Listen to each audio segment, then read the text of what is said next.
Grabe yung anak ni Boying, ang lakas uminom mo. Ben, anak ni Rafi yan. Weh, anak ba ni Rafi yan? Walang niya, sungay na lang kulang, kamukha na ni Boying yan. Grabe yung anak mo, Rafi, ang lakas uminom. Ang kapal pa ng mukha ng anak mo, binibidyohan habang nagbabayad ng milyon. Congressman niyang anak mo, normal lang ba yun? Ang mahiwagang tanong, kaninong pera yun? Nung unang gabi, 2.4 million. Nung sumunod na gabi, 4.2 million. Biruin mo, naglulustay ng 6.7 million sa dalawang gabi lang yun. Yun naman pala eh. Kaya naman pala ganong gumastos eh. Yung anak mo pala yung nakatanggap ng pinakamalaking flood control budget eh. 1.1 billion tapos yung nasasakupan ng anak mo not flood prone. Abay, malakas pala kay speaker yung anak mo eh.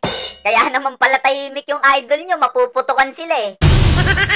Grabe, ang dami palang pera ng anak mo ah. Maliwanag pa sa sikat ng araw galing sa flood control budget ah. Ibig sabihin yung pinanlaklak ng anak mo galing sa taong bayan na pera. Tapos ang kapal ng mukha, nag-table pa. Ibig sabihin taong bayan din nagbayad ng ka-table niya. Grabe naman kayo mga tulfo, ang gagarapal nyo naman.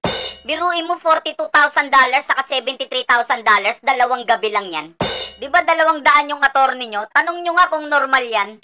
2 senador, 2 congressman, tapos gumagastos ng ganyang kalaki isang gabi lang.